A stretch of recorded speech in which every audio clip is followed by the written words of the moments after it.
तुम भगवान को क्यों ढूंढते हो? क्या तुम इतने खो गए हो कि खुद को भी भूल बैठे हो?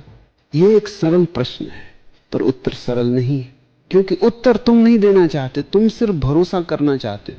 तुम्हें सत्य नहीं चाहिए, तुम्हें दिलासा चाहिए। तुम मंदिर जाते हो, मस्जिद झुकते हो, चर्च में मोमबत्ती जलाते हो, पर क्या कभी भीतर गए हो? क्या कभी खुद से भी पूछा, मैं क्यों खोज रहा हूं? आज हम उसी प्रश्न को खोलेंगे। भगवान की जरूरत क्यों महसूस होती है? क्या वह सच में है या हमारी ही बनाई एक कल्पना है? आओ ध्यान से सुनो, न सिर्फ कानों से बल्कि अपनी आत्मा से, क्योंकि यह वाणी नहीं, यह मौन की यात्रा है। ईश्वर मनुष्य की सबसे पुरानी कल्पना है जो डर से पैदा हुई।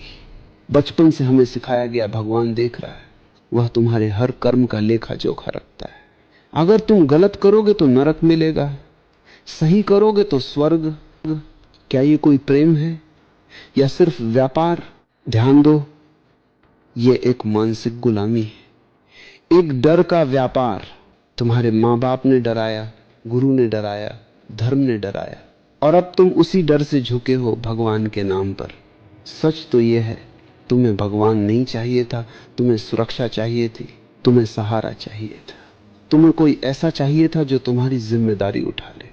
जब तुम अकेले होते हो तो तुम्हें भगवान याद आता है। जब सब ठीक होता है, नौकरी, पैसा, रिश्ते, तब तुम मस्त हो, पर जैसे ही जमीन हिलती है तब तुम मंदिर भागते हो। ध्यान से देखो, ये प्रेम नहीं है, ये उपयोग है। भगवान तुम्हारे लिए एक सहारा बन गया है, एक मानसिक बैसाखी। और मैं कहता हूं, तुम्हें सहारे की जरूरत नहीं है, तुम्हें सजगता की जरूरत है। सहारे से आदमी कभी खड़ा नहीं होता, वो हमेशा झुका रहता है, गुलाम रहता है। करो वह मत करो, यह पाप है, वह पुण्य है। पर धर्म खुद ही नहीं जानता कि ईश्वर क्या है।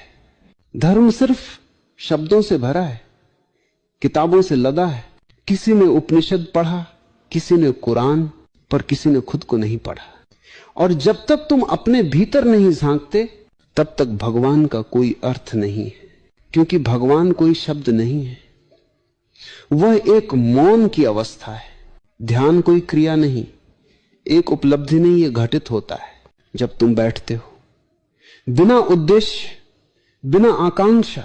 तब धीरे धीरे विचार थमने लगते हैं, तब भीतर से एक नीरवता उठती है, और वही नीरवता है भगवान।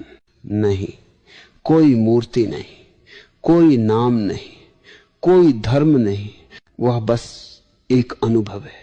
जब तुम्हें लगता है मैं नहीं हूं, वही ईश्वर है। भगवान को